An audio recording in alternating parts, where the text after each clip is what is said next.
Episode 2, Trust. In the end, we all have to trust in something. Outside. Every pony in the stable imagined it at some point. According to the overmare, it was supposed to be an irradiated desert, a death quick enough to doom any pony caught beyond the main door but slow enough that you would wish you could put yourself out of your misery. To be honest, I had imagined the outside to be a really big atrium. Just a huge flat space with better air and better lighting. Of course, we knew that the outside hadn't always been deadly, but there wasn't much in the school about how it used to be except grainy pictures in books. Apparently, recycled wafers grew on things called trees, while there was an edible carpet called grass everywhere. Me? My first impression of the outside was made simple by the presence of two invaders standing on the other side of the boarded-over hatch. The two ponies were just starting to turn towards the exit when we burst out, taking both by surprise. If it hadn't been for Sats, I never would have been able to take the shots. It was just pure luck that the first shell from the pump action delivered a hit to the first raider's throat and the second wounded his companion enough that she turned to run for her life. Running. Excellent idea. We set off in the general direction of away. That was all I could think of as Diaz thundered up after us. There was some stuff, shrubs, trees, that I hoped would make us harder targets when he did eventually step out. For now, our direction was downhill and our speed was for our lives. At least, it was for 5 minutes. Then P-21 started limping. Soon, he started slowing down. I passed him and glanced back. Our eyes met. There was no animosity, just a question, is this the plan? I could leave him, I realized. Diaz wanted me. They might just ignore P-21 altogether. Then I mentally hit myself as I remembered Little Vent lying next to her mama. If these ponies killed foals so casually, P-21 would be no better off in their hooves. It would be more merciful if I just shot him myself and made it clean. No.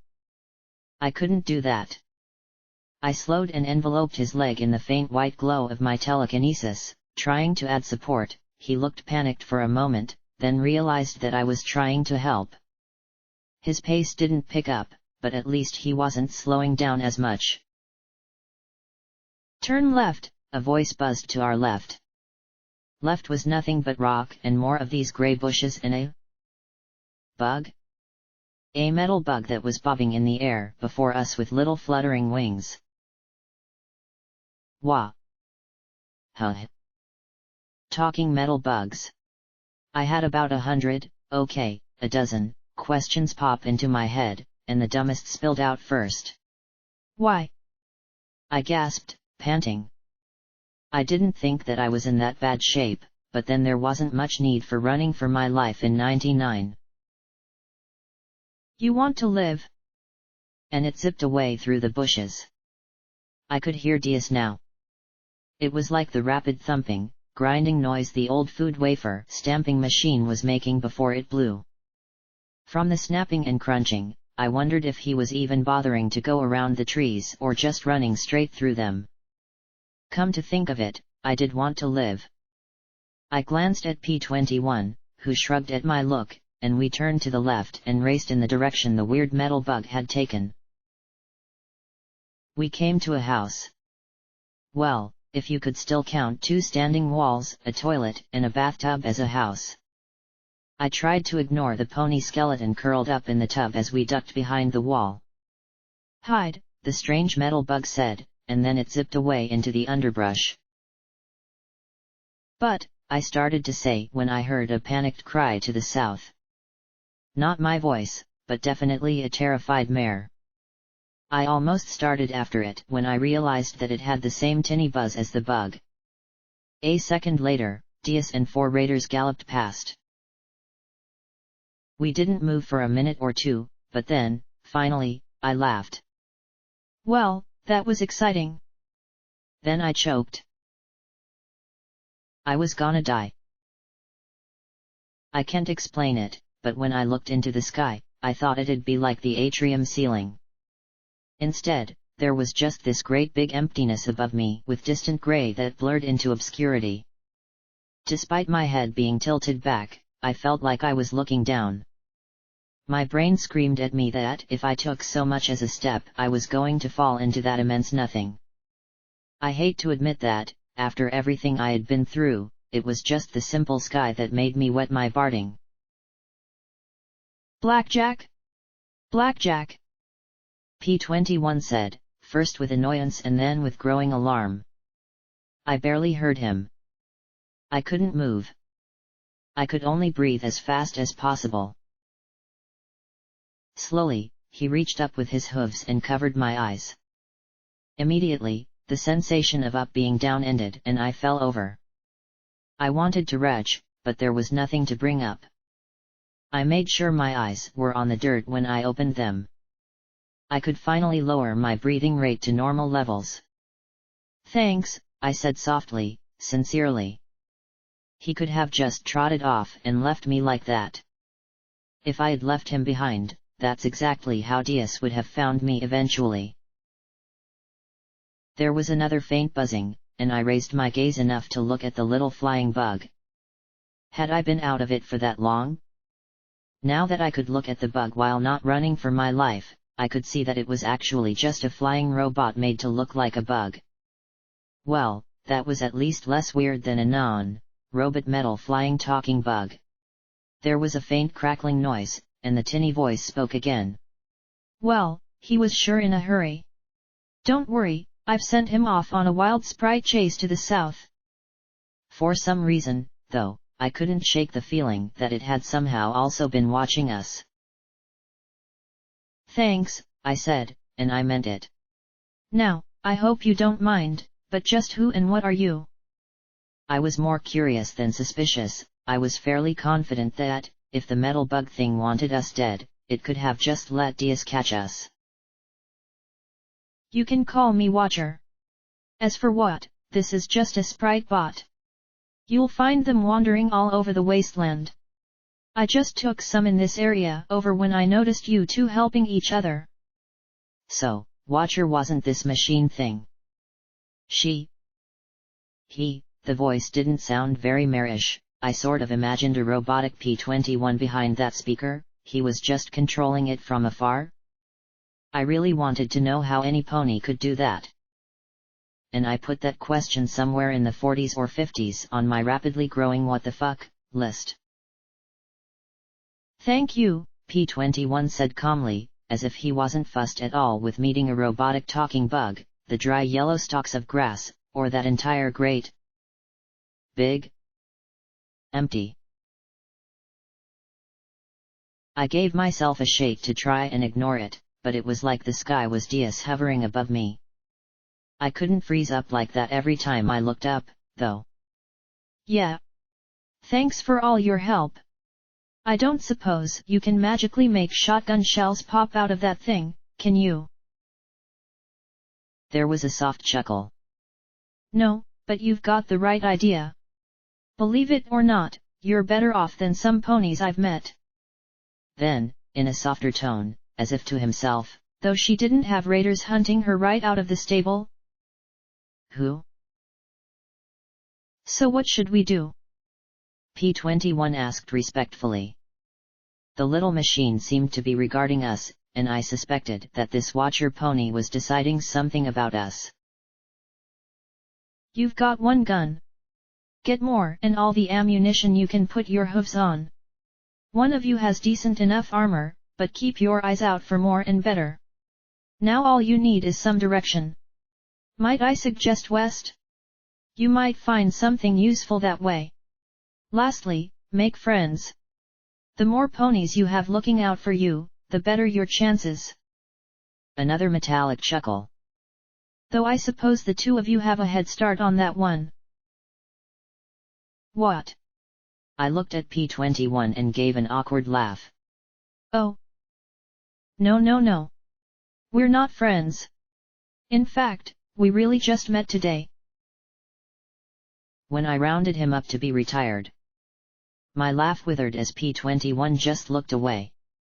Okay, awkward. Oh. For some reason, the sprite bot sounded disappointed. Well. For two ponies who aren't friends, you might want to think about it. The sprite bot gave a sharp crackle and buzz and began to bob and bounce in the air to the hefty oompha of a tuba. Then it wandered off into the wasteland. Oh. K. I looked over at P21 and then looked down at my Pip-Buck. Watcher had said we should go west. I knew that my Pip-Buck had a navigation function, but until now I had never actually needed it. Loading the map, I noticed two interesting things. First, there was a little icon of a gear marked Stable 99, and secondly, there was a location tag off to the west. I looked around for the sprite bot to ask Watcher if he had done something to my Pip-Buck, but it was already out of sight in the underbrush, the music lost to the soft hiss of wind in the dead grass. Well, I guess west is better than south, I said as I rose, keeping my eyes firmly towards the dirt. I took a half-dozen steps before I realized I was alone. Looking back, I saw P21 on his knees in the dirt, eyes clenched shut. What's the matter? He didn't answer. It was then I noticed his tears. Oh, damn. Good thing I hadn't said I was his friend, what a shitty friend I would have made. Your leg? I asked him as I knelt. Stupid question, Blackjack. He was injured and just took his injury out for a 10-minute sprint. He swallowed hard and looked away from me. Aside from the most basic first aid, I didn't have a clue what to do. I had healing potions, but they were for immediate injuries. The kind of damage that had been done to his knee needed major magic. Well, lean on me, I said as I pressed my white shoulder against his blue one, and together we started hobbling in the direction marked on my Pip-Buck. For a few steps. He jerked away from me, then cried out as he fell on his side. I knelt beside him. What's wrong? You're not shot or something, are you? I don't. He muttered. Don't what? I said with my ears twitching. Voices. P21 started to answer, but I grabbed him and clapped my hoof over his mouth. There. That way. Please listen to me. Came the plaintive whine of U21. Shut up. Do all stable ponies whine this much? Please don't kill me, I don't wanna die. Please don't rape my ass. It hurts, don't do that. Bitch bitch bitch. A buck said sharply. Now hurry up. When we find the big guy, he'll decide what we do. U21 shouted off a few more protests as they continued off to the south. I finally relaxed again. And then I noticed the blue pony shaking hard in my hooves. It looked almost as if he was having an attack or something. Oh, crap. Your leg? I'm sorry. I said as I got off him. Yet for the longest time, he didn't move. He just lay there, shaking. I swallowed, looking to the south. Come on. We can't stay here. We need to get going. Do not tell me I have to leave you here. He started to rise, his braced leg sticking out to the side as he started to hobble. East? Hey, where are you going? Watcher said to go west. He didn't look back as he slumped against a dead gray stump. Pain in his eyes, he glared at me. I'm not going anywhere with you. I stared at him. Really? I pointed my shotgun in the direction that the invaders had gone. You want to wait here for them? You heard how they were treating U21. Is that what you really want? He hung his head, hissing softly through his teeth as he clenched his eyes. Look. You're a smart pony. Smarter than me. How long are you going to last on your own, injured like that? He took a long, slow breath. What should I do? He said so softly that I wasn't really sure if he was talking to me or not. What would he want me to do? He who? But before I could ask, he said to me, Fine. Till I can go on my own, I'll go with you. He tried to take a few steps, but at this rate we'd manage 50 feet in an hour. I moved up beside him and leaned my shoulder against his again. Don't touch me, he blurted. Funny. I would have thought a male would be used to being touched. Of course, when I pulled away, he nearly fell over. Again. He flushed, closing his eyes. Please don't touch me. A lot. Wow, he sounded like he was begging. Maybe he was hurt worse than I thought. I'll try not to, I promised in a softer tone. I did my best to support him, and we hobbled to the west. Maybe we'd get lucky and run across a miraculously skilled unicorn surgeon who worked for free?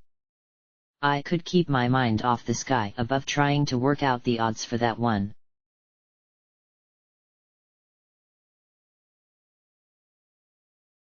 We had been traveling for almost 3 hours, and it felt like a lot longer. There was no sense of time in the grey twilight beneath the rolling clouds. Walking shoulder to shoulder with P-21, I knew we weren't making good time, but it was increasing the odds that Diaz wouldn't find us. I spent a little bit of time thinking about Mom and the stable. Had they cleared out the raiders? Who had died? It didn't matter, as I'd never see them again, but I felt homesick. I wanted to be able to look forward to Rivet's next game. I longed for my boring and uneventful night shift. I remembered how thrilled I had been at the idea of being on the surface and wanted to kick myself. We hadn't come across anything too serious yet. Some fat bloated fly things had spat nasty thorns at us.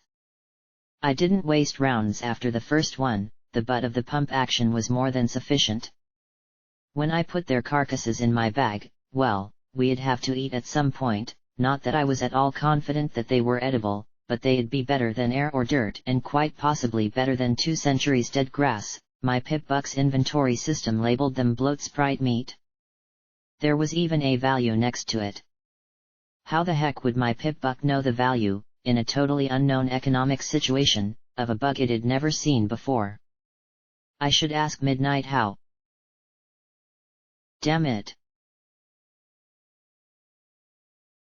I had to remind myself that this was my life now, but my mind kept going to the past. As lousy as things were in the stable, they were better than this. I once complained. Okay, whined. To Mom about not wanting to be in security. It wasn't any fun. Sometimes survival comes before fun, she had told me. I wondered if fun would be anywhere on my priority list for the foreseeable future. Ahead, the dead trees parted to reveal an immense, soggy field. Flooded squares housed patches of thick weeds around scummy pools of muddy water.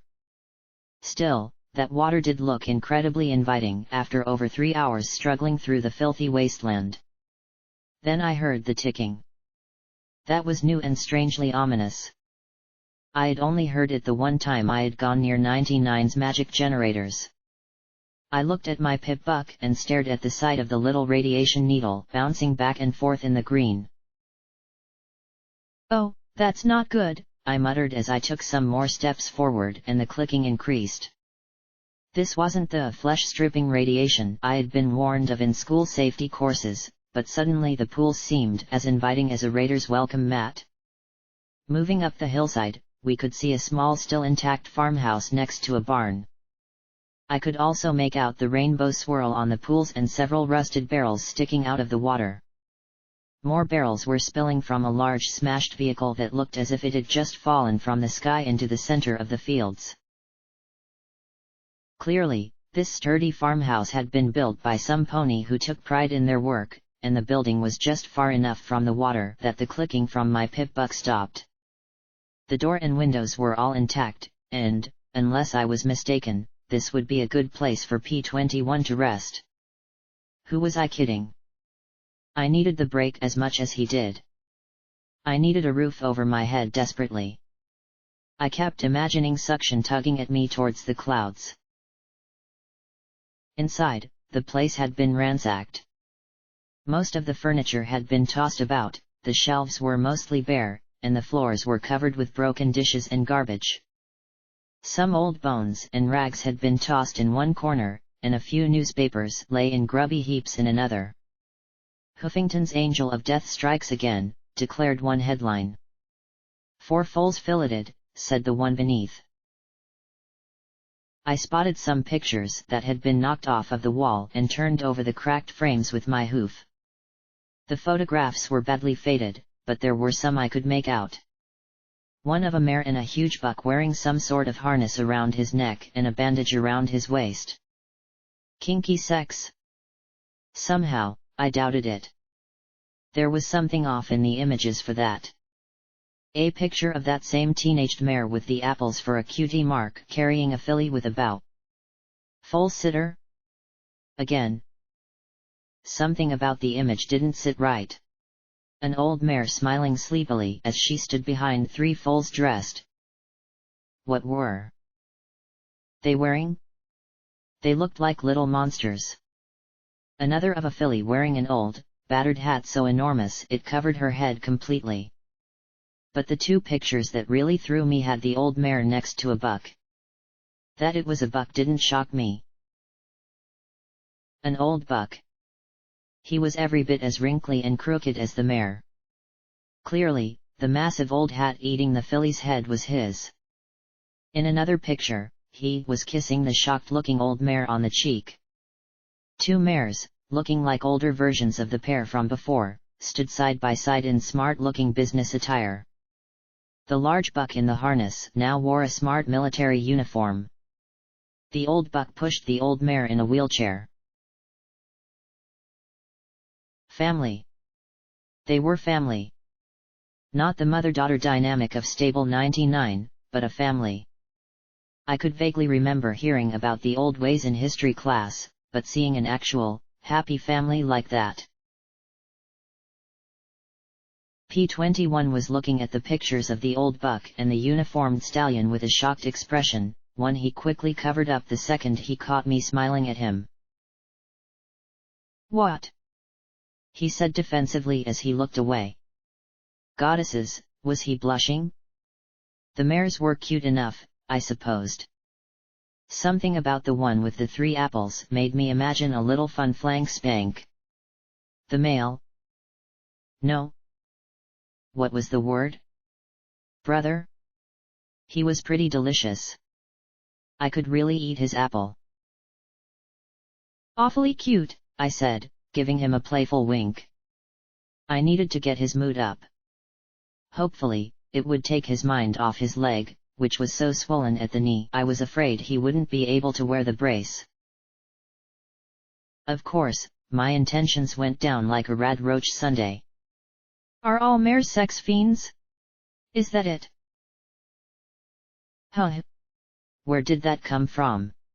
I was just trying. Don't you get it? He lifted the black and white photo of the calm buck in the uniform. Males as soldiers. Husbands. Brothers. Not as breeding equipment. I tilted my head to the side as I was now completely lost. You see them, though, and cute? That's all you can say about them. Piss east. Male. Ever. I was just trying to lighten the mood, I said in a softer voice. He blinked, then resumed his grumpy frown. Midnight. Why couldn't I have run out of the stable with a beautiful dark unicorn mare? Really? If you were going to have a traveling companion, it'd be hard to beat that. Or a pony with a sense of humor.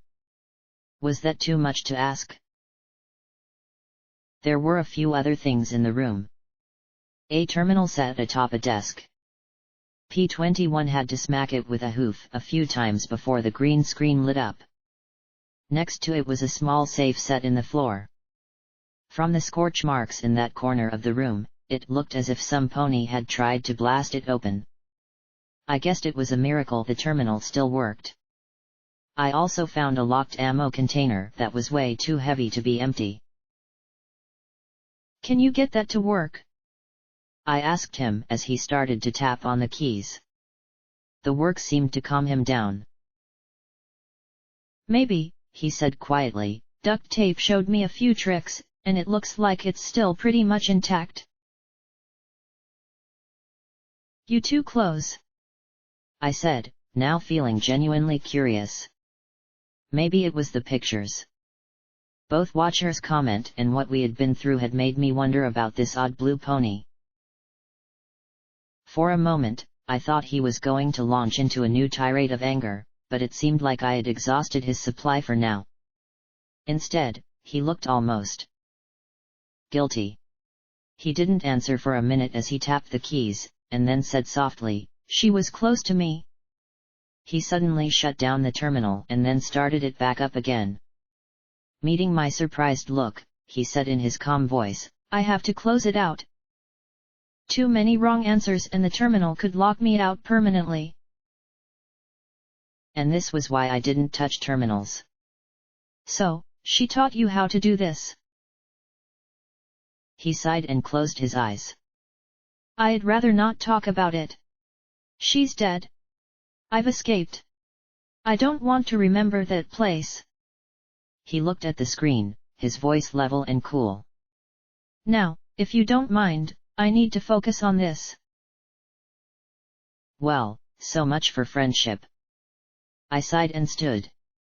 "Well, I'm going to check to see if the sink in the bathroom still works." I needed a bath. I desperately, terribly needed a bath. The blood I had rolled in had hardened like black paint. I smelled of blood, urine, and feces. I'd take one of Rivet's ice water baths right now if I could. Still, I hesitated a bit when my pip-buck notified me that the water in the sink was also radioactive. I wasn't going to drink it, though. That'd cut down on some of my exposure, right? I found a rag, soaked it, and tried to scrub myself off as well as I could. By the time I finished, my pip-buck radiation meter bounced back and forth in the middle of the green gauge.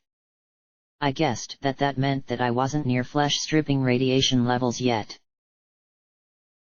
Returning to the living room with the terminal, I smiled. "So, am I glowing?"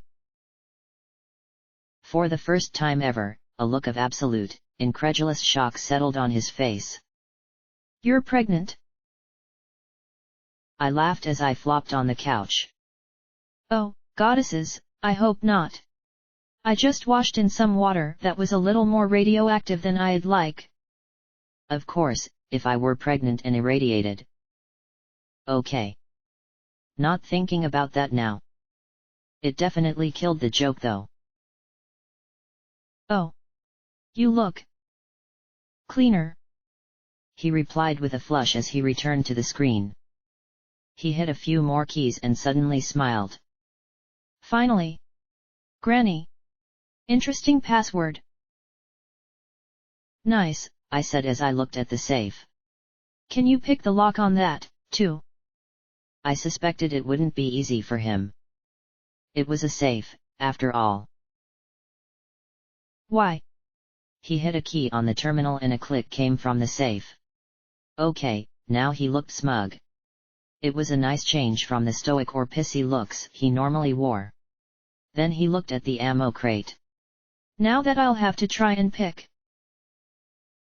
We swapped seats, him dragging the ammo box to the couch while I investigated the safe and terminal. Inside the safe were 2 stacks of bits, a small bag of bottle caps, another healing potion, another syringe of Med-X, some food that simply had to be past its expiration date, a revolver, and a half-empty box of ammo. I just dumped it all in my bags for now, my pip-buck tallying my inventory automatically. Then I turned to the terminal. There was a series of log entries. The dates after each were so much gibberish, though. Oh well, I had nothing better to do while P21 opened the ammo crate. Entry 1, well hello there. Not exactly sure what I'm supposed to be writing about. Doctors said it'd keep my noggin from falling apart if I write stuff down. It's important to keep a journal, Haas. Personally, I think it's a bunch of hooey, but since Apple Bloom went through the trouble of sending Granny this contraption, I may as well learn to use it. Entry 2, well, in a time of one boneheaded decision after another, one more shouldn't be much of a surprise. Celestia's out and Luna's in. 1,000-year rule's a goodly stretch, I suppose. Unfortunately, I doubt that this whole shake-up is gonna do any pony a lick of good. Ministries? What are they doing that wasn't done before? Heard they're gonna remove the gardens 'cause each one has to have their own headquarters or some such. Glad I retired when I did. Don't think I could stand the hurt of seeing it all torn up. Entry 3, Big Macintosh is dead. I know they said he died a hero saving Princess Celestia. I'm glad that Celestia's alive and all, but I also wish Granny's grandson were still about. Instead, they're going on and on about how heroic he was. Makes me want to spit. Big Macintosh wasn't a hero for saving Celestia. He was a hero because he'd have tried to save any pony who didn't deserve to die. Granny's not doing too well since the funeral. I don't think any statue in Ponyville's gonna make up for this. Entry 4, buried Granny Smith behind the farm. Apple Bloom sent her condolences. I dunno if Applejack's heard. Getting a message through to the Ministry of Technology's a hassle and a half. It's been a long time coming, watching her slip away. Somehow thought she'd last forever, though. Things are getting so bad that I'm feeling like I want to join her some days. This world's so angry. It's so full of hatred that all I can do is shut it out and try and keep this little corner green and healthy. It's all I can do anymore. Made a new friend, though. Marigold at the garden club. Kind filly. Said she'd stop by and show her full the farm. Entry 5, world ended today. Thought that was worth writing down. I guess the war is over. Hooray! Load of ponies streaming through my fields to get up into that stable on the hill. I sent Marigold and her foal up that way since they can't reach 90 in time. Hope it does some good. Hope there's some good left anywhere. Entry 6, Sky Carriage crashed in the fields last night. I figure that's it, then. Dunno what that sludge is, but it melted those two Pegasuses. Liquefied M. There's some kind of green snow starting to fall. Pretty sure it's going to kill me. Done killed everything else. Ain't seen any pony since that black mare snuck in the barn. Invited her inside, but she just skedaddled. Feeling tired now, but maybe that's just my age. Never wanted to live long enough to see all this. Just wish I had the strength to rest with Granny. Fells wrong dien li tis. Entry 7. One generation passes away and another generation comes, but Equestria abides for. Login timeout. Disconnecting.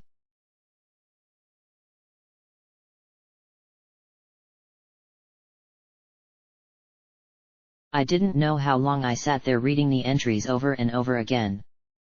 It wasn't until I heard the pop of the lid coming off the ammo box that I looked over at P21. I felt completely torn, on one hoof feeling bad for the old pony who had lived just long enough to see his world blasted apart. On the other, he hadn't lived to see just how bad things would get. Seeing me blubbering, P21 suddenly looked uncomfortable as he opened up the case. Want some more bullets?" he asked as he tilted the ammo container. "Yeah. Thanks." I didn't want bullets. I wanted 7 entries of Haas telling me how wonderful life was. I rose to take the loose, shifting rounds out of the case and dumped them unceremoniously into my bag. I had no idea what kind of gun they went to. Perhaps a rifle? As I scrolled through my inventory to distract me from the bones in the corner, P21 read through the journal entries himself. I don't know what I expected. Tears like mine, I supposed. I wanted to know my reaction wasn't weak or wrong. When he finished, though, he didn't cry. He simply looked at me with that even blue gaze. "Do you want to do something about it?" "Do? What do you mean?" I asked in confusion.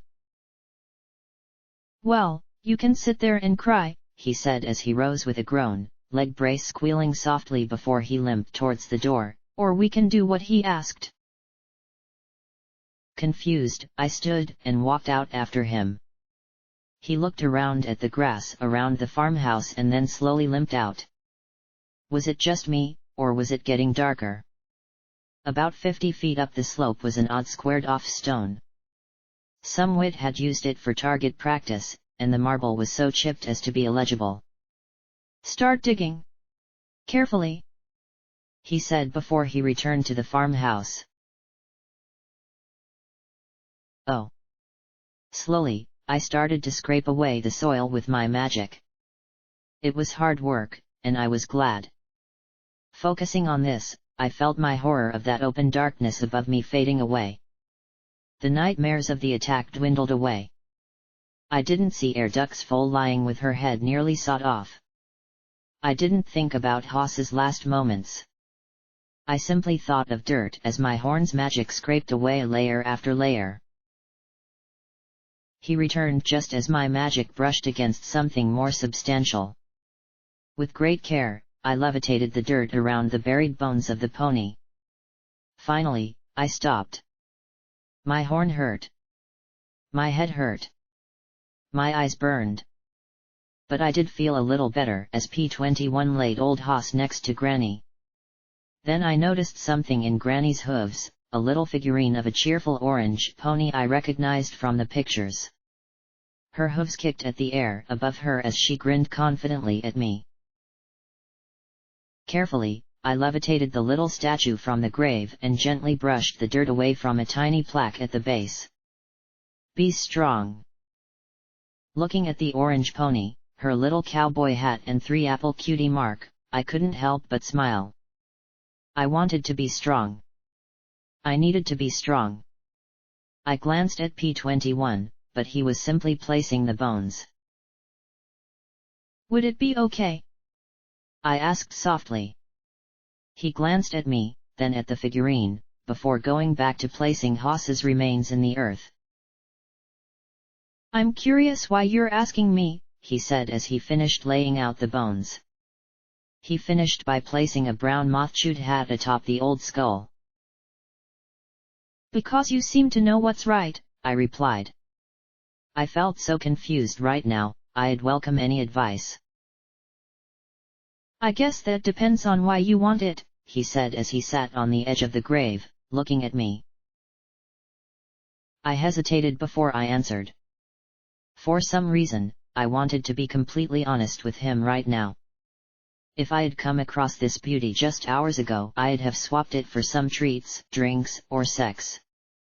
But now, everything was changed and different.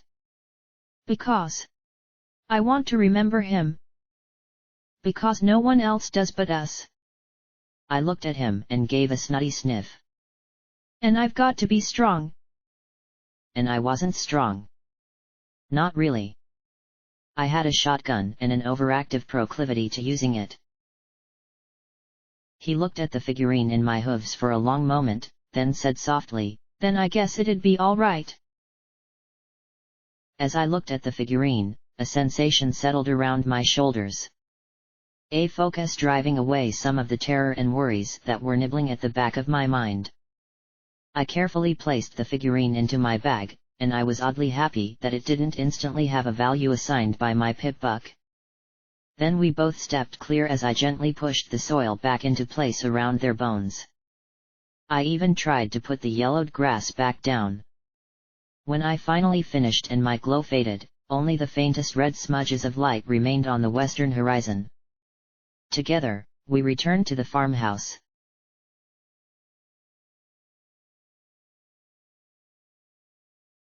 The familiar alarm on my pip-buck woke me. I swung my limb at the end table once, twice, and then opened my eyes and blinked. There was no end table because this wasn't my bed, nor was it my bedroom. I looked up at the ceiling. How strange to see one that wasn't dull gray metal. Lying on my back, I traced my eyes along the cracks, and that was when it really sank in. I was outside. At once, I regretted leaving so soon. I had been in such a hurry to get out with EC 1101 that I hadn't realized it might be the last time I saw Mom. Without Diaz there and with the stable sealed, I knew that eventually Mom would retake it. They'd do something about the overmare if she was still alive. Big if. And get on with life. But could I go back? With Diaz still out looking for me, what was to stop him from following me back in? He'd probably have some pony watching the stable and would come back the second I returned. I barely escaped once. Could I just lose my pip-buck? I didn't have any way to get my pip-buck off. And if I could, I probably wouldn't be able to find my way back. And it was possible that I had annoyed Diaz enough to have him be after me personally. And, even if I dealt with Diaz somehow. Another big if. There was still the pony who sent him. If she could send one small army to invade my stable just to get the file, she could probably send another. No. I couldn't go back. Crap. Why was I missing home now? My body wanted a hot shower. It wanted a meal in the atrium. It wanted to report to the shift change briefing. It wanted to find Midnight and see if saving her life got me under her tail. But all that was over. Done. I'd never see Midnight again, or Rivets. Daisy. The overmare. Mom. And just like that, being outside sucked. And speaking of sucking, why were there red bars on my EFS? Shit. Slowly, I rolled to my hooves. P21 had to be the yellow bar next door. He refused to share my bed, looked pissed that I had even joked about it. Did he really prefer to sleep alone? I retrieved my shotgun and carefully opened the door a crack. "I'm telling you, she's here," a vaguely familiar voice said. "I have her pip-buck tag." Shit. I knew that whine, U21. If he had my pip-buck tag, he could find me? Was there a range on these things? Every pony in security was locatable anywhere in the stable, if there wasn't local interference. I activated Mom's tag. Nothing. Maybe it was blocked by the stable walls.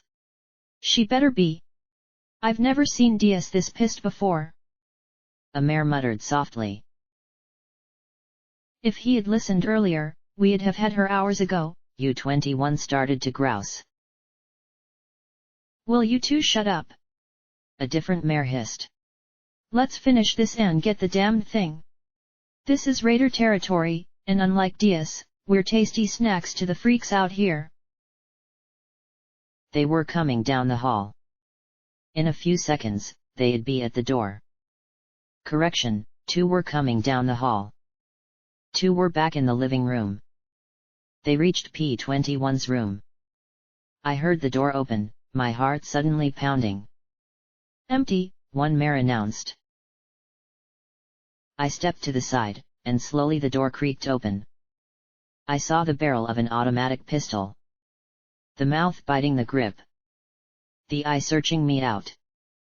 And then our eyes met. I suddenly saw a buck decapitated by my shotgun. I saw his head blown into chunks. I saw the terror in the mare's blue eye as she saw with certainty her own demise. I wanted to scream at her to run. My throat sealed shut. I wanted to shoot right above her head and make her flee. I couldn't move my aim. She turned that barrel towards me, and in her eyes I saw the doomed look of a pony knowing they acted in futility. I pulled the trigger. 8 pellets of lead traveled less than 2 feet, turning the firearm into scrap and her lower face and throat into pulp. She made a noise, not exactly a scream, with all the bubbly froth coming from her. Her whole body whipped wildly, flinging gore before she collapsed in a thrashing heap. Fucking hell! Shouted a mare as I moved into the doorway. She had a security saddle with 2 single-shot rifles connected to it and a welding helmet protecting her head. Her gang colors didn't do shit to protect her, though. I knew the difference between Barding and Wasteland armor. We fired almost simultaneously as she backpedaled, yanking on her bridle. 1 bullet slugged my hide but didn't penetrate. I slipped into sats and aimed for her chest. So I didn't want to blow another mare's face off. Call me a wuss. 3 rounds of buckshot turned the hall and most of her front into blasted ruin. As that accelerated time wore off, she slumped to the ground, her last shots chewing up the floor before she fell over in a bloody mess. I looked down at the mare still thrashing on the ground as she tried to breathe through the ground meat of her throat. I wanted to put her out of her misery. From the tears in her eyes, she wanted it too. I pointed the shotgun at her head. She stilled a little. Just pull the trigger. End her pain. I couldn't do it. Sorry. I muttered to her. She shuddered and closed her eyes. I hoped that was that. And a second later, I'd have bigger worries as a unicorn mare floated another automatic pistol around the corner and fired blindly. A lucky shot nicked my ear, which probably saved me by getting me to duck down. The mare then stepped into the hallway with 2 automatic pistols floating before her, aiming them right at my head. The shotgun blasted a cone of leaden destruction that had her scrambling for cover again. Her shots were wild, but I only had 3 more shells in the shotgun and no time to reload. I tripped over the bloody mare's corpse at the end of the hall, rolling over it as the remaining mare fired at me. U-21 was behind her, apparently learning about a little firearm feature called A safety the hard way. You're dead. Fucking dead. Screamed the mare as she pointed her automatics at me. Sats was still recharging. We were going to make a mess of each other. And then my magic reached out. There was more than just a safety on an automatic. I fought to split my attention to hit those nubs directly beneath the safeties. A push, and the magazine slid out of the guns. 2 bullets, and only 2, punched my Barding hard. 2 shells, and only 2, turned her chest into a bloody hole. She died with a confused look on her face, her fading horn still pulling the triggers. Then the brown unicorn got his weapon working, putting a round in the wall. He took one look at me and screamed as I brought the shotgun around, firing his weapon wildly in my general direction.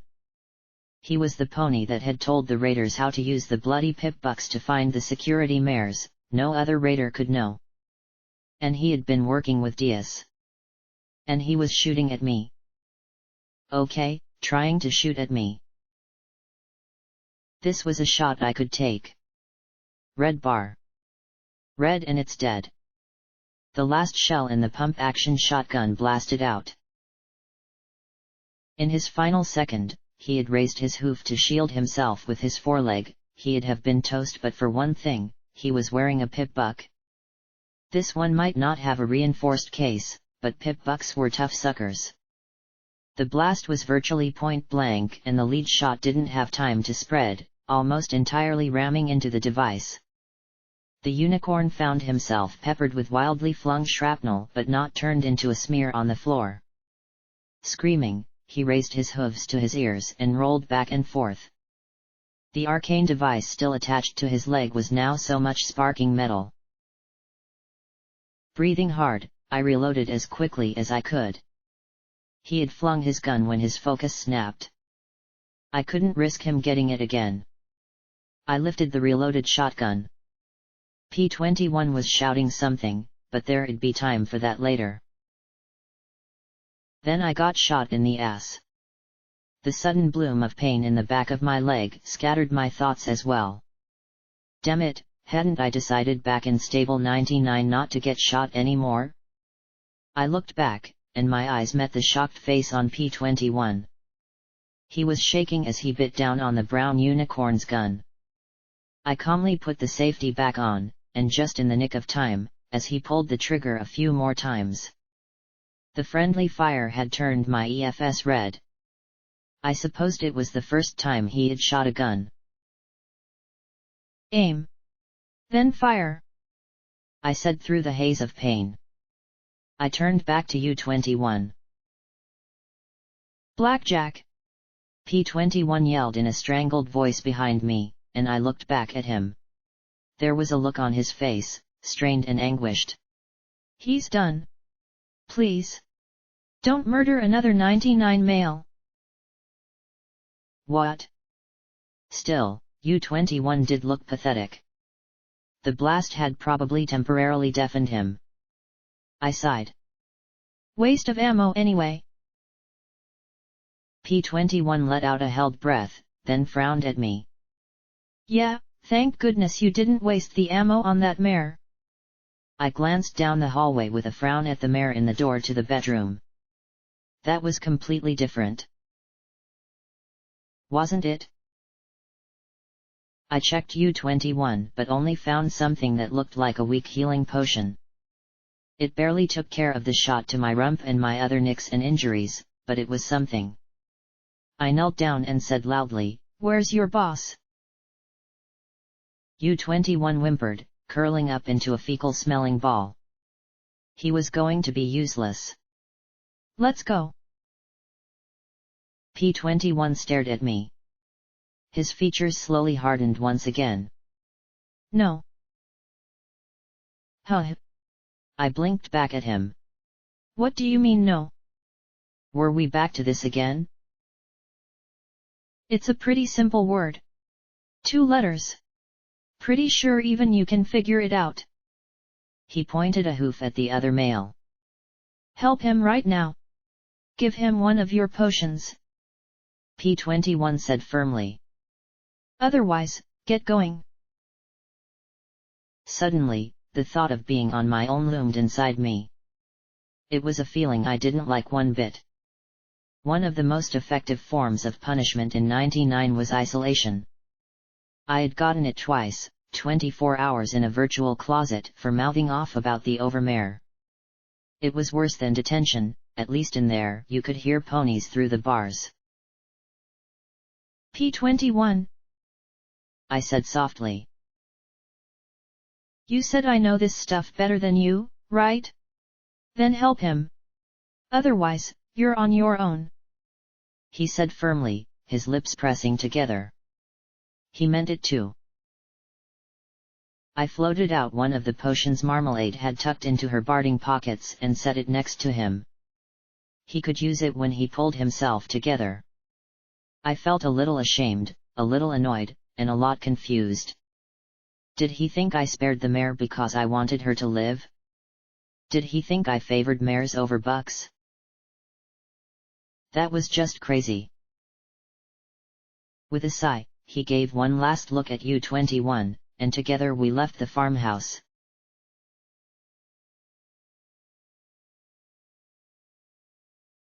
We continued following the pip-buck's directions west.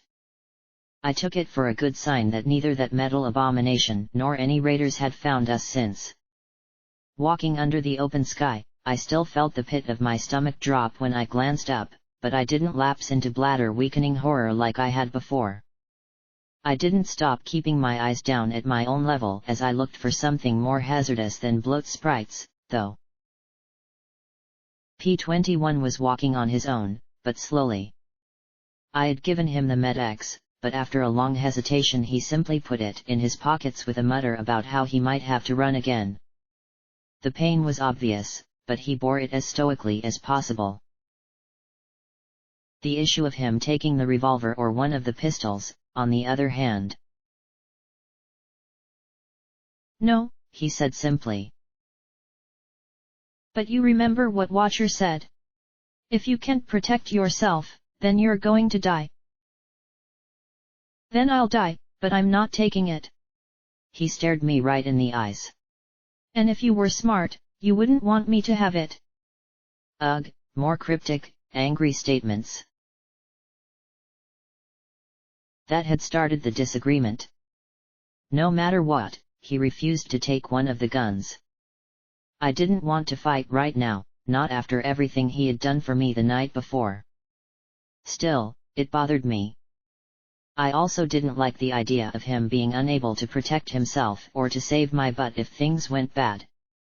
I couldn't get him to open up about anything. We weren't friends. That was the truth of it. He was smart, clever, and resourceful, but we were not friends. Was that really so surprising? Clearly, there was far more bothering him than just his injured leg. Yet he wouldn't talk. It's like he hated me or something, but hadn't I saved him from Daisy? Didn't I help him escape from 99? I had to admit, I was glad when we finally reached the destination on my pip-buck. The sight of the small town warmed my heart greatly. Of course, that was before I realized it was abandoned. The dozen or so buildings along the road were mostly intact, but scattered further away were the ruins of thrice that number that had been all but demolished by time. In the middle of town was a large two-story building made of brick. As we got closer, my pip-buck chirped. I looked at it and I saw two new icons. Flooded fields lay behind us, and this town was apparently called Withers. Suddenly, red icons began to appear on my eyes forward sparkle, and we moved to take cover behind a standing wall. I peeked around the corner, searching for the source. Then I spotted the two raiders on the roof of the large square building. From their mottled appearance and black leathers, it was pretty clear that these were similar to the breed that had attacked our stable. It helped that they had decorated the roof of the building with a variety of severed pony heads. Both raiders were armed with rifles. I really didn't want to pit the accuracy of a shotgun, revolver, or auto pistol against them until I was close enough to make it not matter. Their patrol along the roof would take them out of sight for a minute or so. I could run for the front doors then. There was just one catch. I looked back at P21. Well. He didn't seem to know, himself. Finally, though, he looked at me and nodded once. I watched the two, and when they were out of sight I hurried towards the front door. P21 managed to keep up for the short sprint. Then I glimpsed the word above the front door, school. Somehow, I didn't like this one bit. Stepping inside was like entering a mouthful of rotten meat. Flies buzzed everywhere around coagulating pools of blood. Bodies. No, these were body parts. Lay strewn and scattered like gory decorations. I nearly slipped on the layer of sludge covering the floor. Glancing behind me, I saw P-21 looking with his stoic expression at the butchered corpses draped across the front desk. Then the raider stepped around the corner. Her eyes widened and the brown mare ducked her head to pull an automatic pistol from a holster on her left foreleg. She didn't even aim before starting to fire wildly. I only had 13 or 14 shells and I hadn't bothered to check how much ammo I had for the revolver or auto pistols. As she started to fire, I triggered SATs and placed 2 shots in her pockmarked face. Executing the spell, I watched in slow motion as her face disintegrated in chunks of bone, blood, and brain. Unfortunately, as her corpse fell to join the others, I heard yells from within the school. The shouts, cackles, and errant gunshots left no confusion as to their intent. One raider holding a magically levitated knife and another with a sawed-off shotgun raced to the front door of the school. SATs was still recharging, so I narrowed my eyes and filled the doorway with spray after spray of buckshot. The bucks finally dropped, but I definitely didn't like the 5 rounds it had taken. I began moving to check sawed-off for more, but the sound of another raider approaching sent me ducking behind the counter. I levitated a stream of shotgun shells from my bag, each one clicking into place inside the magazine tube. I racked the pump-action shotgun as I rose and spotted the 4th raider advancing with steady shots that chewed through my cover. P-21 reached over and lifted a dismembered pony's head. He looked at me grimly and then pushed the head above the counter's edge. Instantly the head jerked as the raider swapped targets. I rose, hit SATs, and ended his barrage with 2 solid shots to the torso. P-21 immediately dropped the head and wiped his hooves on my barding. I just looked at him a moment, wondering if he really just did that. Then he flushed. Sorry. There weren't any more approaching at the moment, though my EFS detected at least a half dozen further in. It also identified some non-hostiles. I went from slain raider to slain raider and simply unloaded whatever they had into my bags. At least half of it seemed to be trash, but my pip-buck handled the inventory well enough. It even displayed the approximate weapon quality, no surprise that most of these weapons were junk. Unfortunately, Sawed-Off had apparently never heard of proper ammunition care, and the few shells he had would probably be more dangerous to any pony trying to fire them than whatever they were being aimed at. Glancing back to make sure P-21 was behind me, I advanced down the central hallway, looking to the left and right and trying to keep track of the red marks ahead of me, alert for rapid movement that suggested they were charging. The raiders had spared little effort defiling the school. Most of the posters meant to motivate learning were defaced or torn down. Ruined books covered the floors in heaps of moldy paper. I peeked into one classroom that had been turned into a slaughterhouse, the Foles desks transformed into butcher's blocks. I was so fixated on the room, I almost missed the butcher.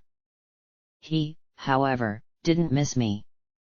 I turned just in time to see a gore-coated raider emerging from a bathroom swinging a cleaver at my neck. Once again, my security barding saved me from being crippled or decapitated, but by the goddesses, it hurt. I entered SATs and hit him point blank with a shotgun blast to his head, much more effective. Much more noisy, too. 2 more raiders came running, and they had rifles. I was at the wrong end of a shooting gallery. I leaped into the butcher shop, finding cover behind the stout teacher's desk. My neck throbbed terribly, but I couldn't look away. I waited for a head to come around the corner. Instead, there was a laugh and 2 round metal apples clanked through the doorway, rolling around the floor. The explosion was more stunning than the blow from the cleaver. The desk deflected a little of the blast, but my entire left side was coated in blood. Personally, I was amazed at how little pain there actually was. Strike that. I was amazed that I was actually alive. The fact that they hesitated before rushing in gave me the time to drink down a healing potion. That, unfortunately, resulted in me making noise. Another metal apple came in through the doorway. Not this time. As it hit the ground, I wrapped my magic around it and tossed it back out the door. A yell and a muffled crump sent rattling chunks of metal back through the doorway. I was limping as badly as P21 when I stepped out. They were still moving. 2 shells fixed that. I glanced down the hall. No reinforcements. Were they deaf, waiting, or running? No, the 3 marks were steady. I guessed that they were setting up some kind of trap. Good. I looked over at P21, who had survived the explosions unscathed. My horn glowed as the revolver floated to him. Take it. I need your help. I told you. Unless you give me a reason right now, I don't care, I shouted at him. My barding was half shredded, and my hide wasn't much better. If you give me that gun, I might shoot you again, he replied softly, not looking at me. If you don't know how to fire a gun, it's not that hard. You point the end with the hole at the bad guys and pull the trigger. The bad guys, not my butt. I added for emphasis. Okay, there was a lot more to it than that, but I finally got him talking. I know the basics. And now he looked at me with that calm look. I mean that, if I have a weapon, I might kill you. Okay, what? I looked at the remaining 3 hostiles. They were still holding steady. I wondered if they could have imagined why we were holding back. Probably not. Okay. Elaborate for me. I don't want to talk about it, he replied firmly. I don't want to think about it. I don't want to remember it. He clenched his eyes shut and started to shake. I can't. I don't know what I'd do with a gun right now, Blackjack. Please. Don't make me use one. He begged softly, keeping his eyes squeezed shut. I opened my mouth with a hard comment in mind, then closed it with a grimace. No. Watcher had suggested we become friends. I really never had any in 99. Not till Marmalade. And that lasted all of 5 minutes. Being in security, I always made folks nervous that I'd bring trouble on their heads. I thought about Rivets and Midnight. I'd have to talk to him like I talked to them. Minus the whole sex thing. Pity, but for a breeder, he didn't take that well. You don't want to talk? All right. I'm not going to make you talk. It's just that there's 2 of us here and only one of us shooting. There was a guilty look in his eyes. I don't trust myself with a gun right now. He looked away. I'm glad you know who you're supposed to shoot. I feel like I want to shoot every pony. You know who to shoot. Somehow, I suspected he wasn't talking about my Pip-Buck's eyes forward sparkle. Him shooting me in the farmhouse?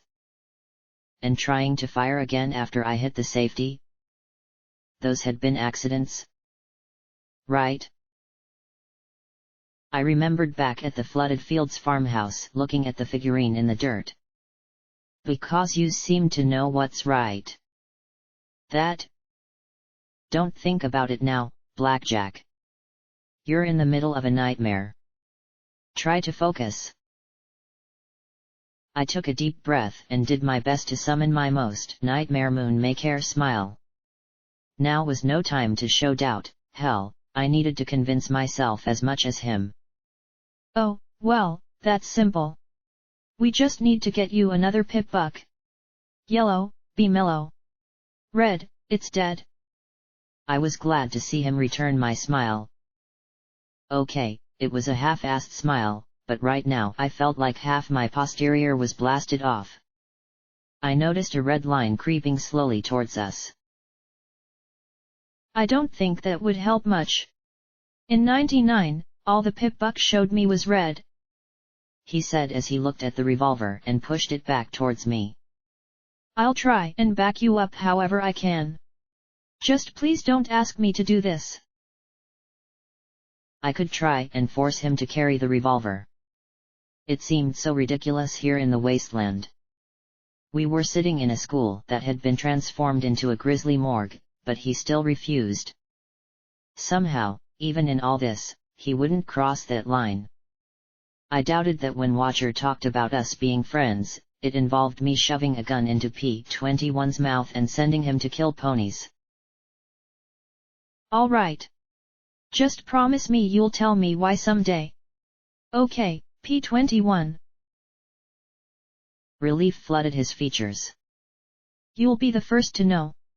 Probably because you're the only pony in the wasteland who has a clue what 99 was like, but still. First to know. He was trying for a joke. It was so precious. Great. I almost couldn't help but laugh. Almost.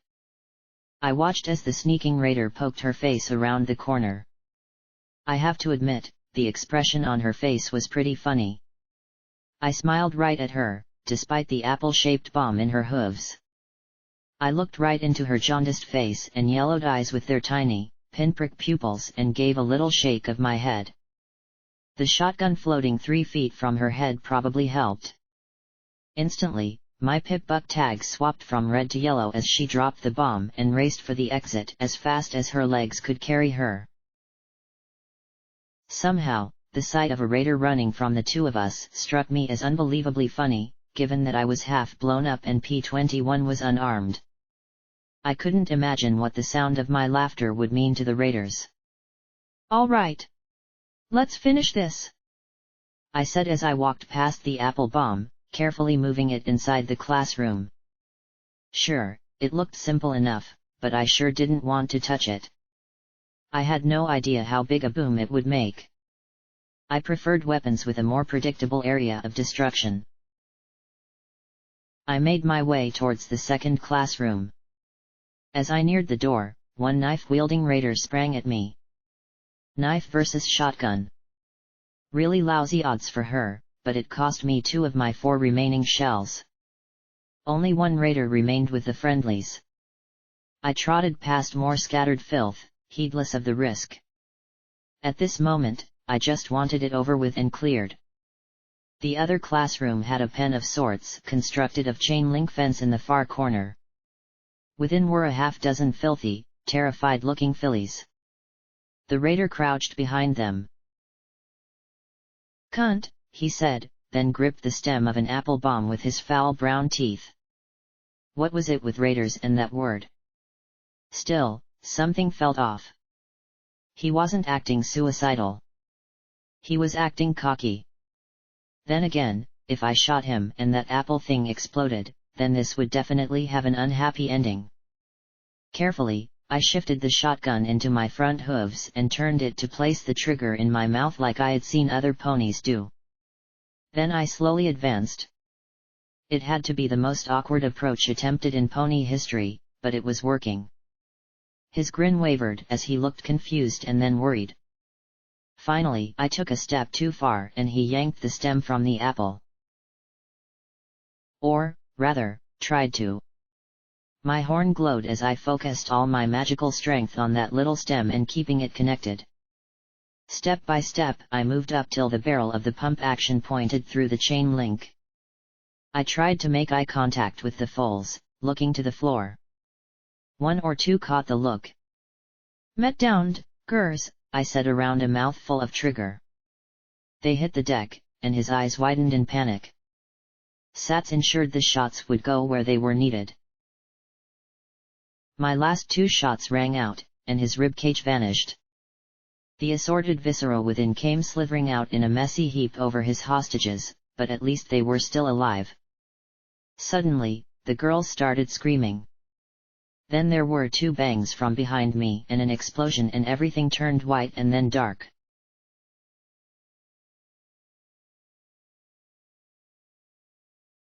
I was still alive.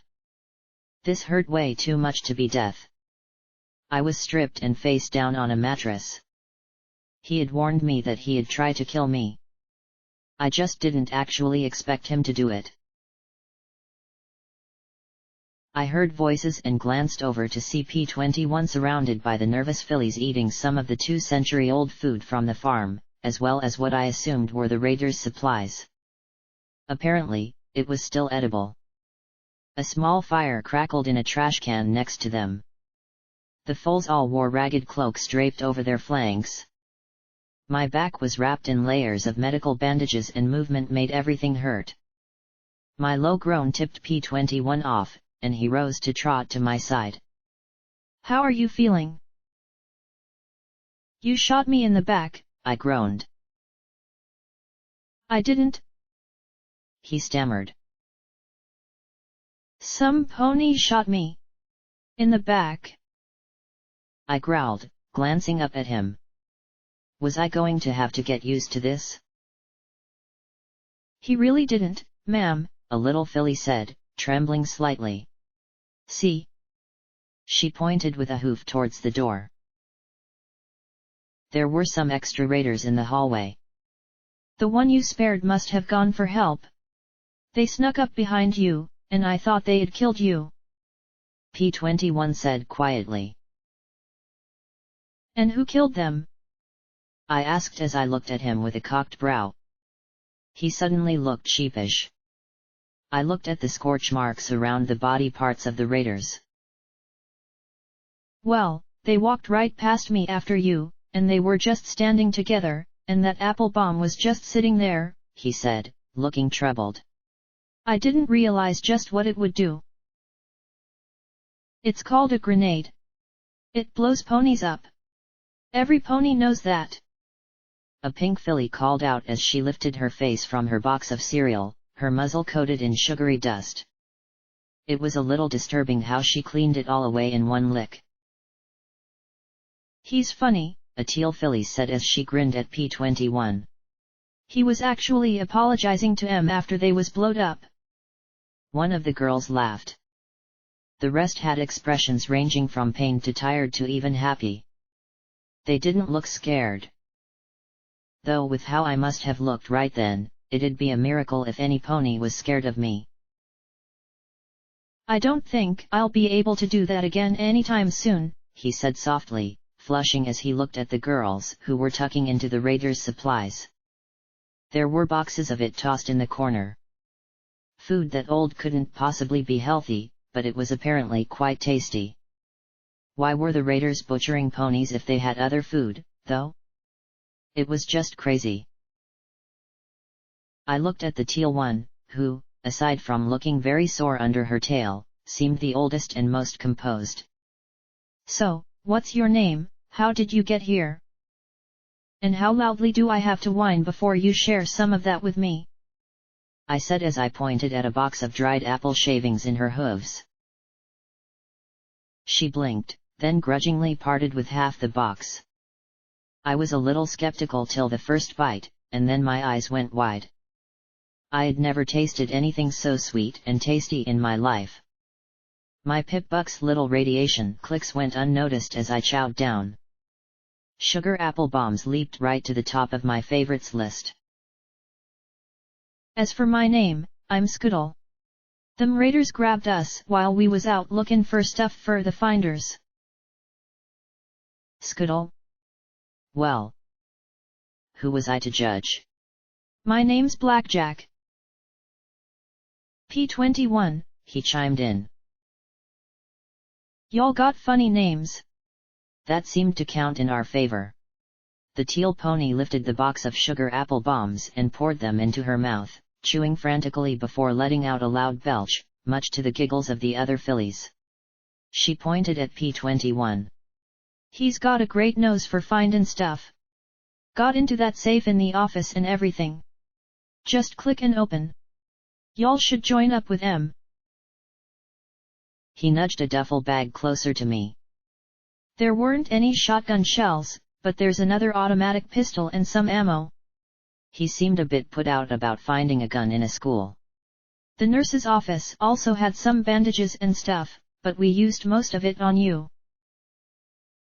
Thanks. I looked at Scuttle. So what's a finder? I asked as I felt the most wonderful buzz running through me. The look she gave me suggested I was an idiot for not knowing this bit of information. We're not from around here. Stable ponies, huh? Don't know nothing.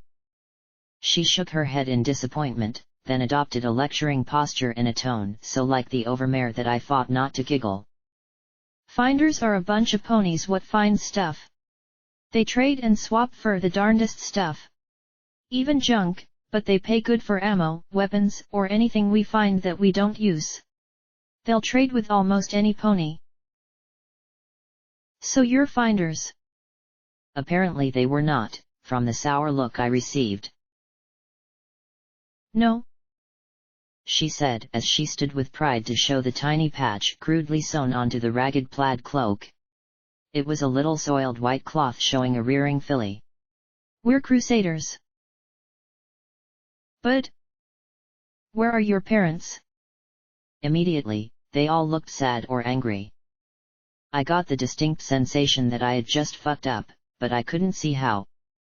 If they were kids, they had to have some pony? Right? P21 answered me in a whisper. Blackjack, they're orphans.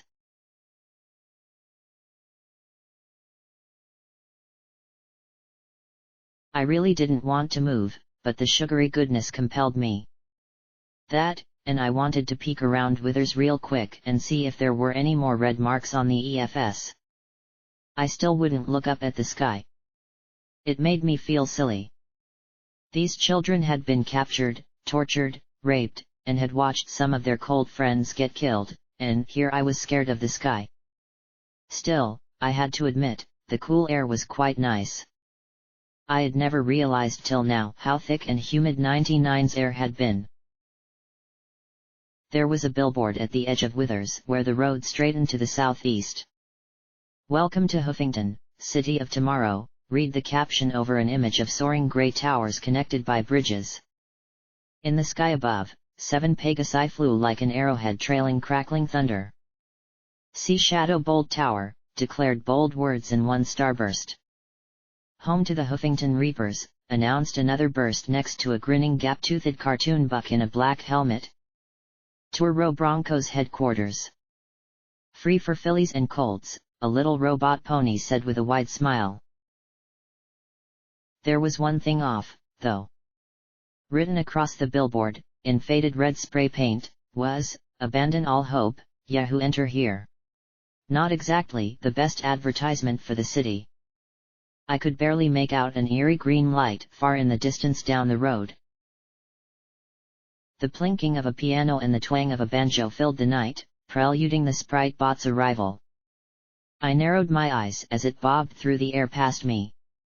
For just a moment, I thought it was going to continue into the dark when it paused and turned towards me. "Watcher?" I asked, sitting up a little. The obnoxious music cut off at once, and the little flying machine flew in front of me. "Well, you're alive," said the tinny little voice. "Glad to see it." "Glad to be it," I replied with a wince. I smiled as I looked at the bandages that half covered my body. "Half blown up, but yeah. Alive." I looked back at the bot. Something niggled in my mind and I frowned. "You put this location tag in my pip buck, didn't you?" There was a long, awkward silence. "Well, raider bases are a good source of ammunition and other goods," the voice said awkwardly. "No doubt, and I bet there are lots of those all over the place." I lay down, folding my hooves in front of me. "You knew, didn't you? About the Crusaders?" The Sprite bot hesitated, and I felt he was picking his words carefully. "I might have had some intelligence about them being held till slavers could pick them up." I was angry, but I wasn't sure exactly why. "Why didn't you just tell us?" "Please, Don't. Do you have any idea what it's like to tell people 6 fillies are being held by raiders only to have them turn and run the opposite direction? Or, worse, kill the raiders and sell the foals to slavers themselves? There was anguish in his voice that said he knew all too well. I just wanted to point you in the right direction and hope it would work out. I sighed as I lowered my chin to my hooves. Do me a favor. Next time, tell me. All right. The sprite bot hovered a moment longer, then resumed playing the banjo as it bobbed into the night. Footnote, level up. Perk, telekinetic precision / you've got a steady horn on your head for when you need to count sand, thread a needle, or keep a pin in a grenade. Great thanks to KCat for creating Foe, and huge thanks to Heinz and Bronode, without whose help I would never be able to finish. Also, thanks to every pony for reading and providing feedback.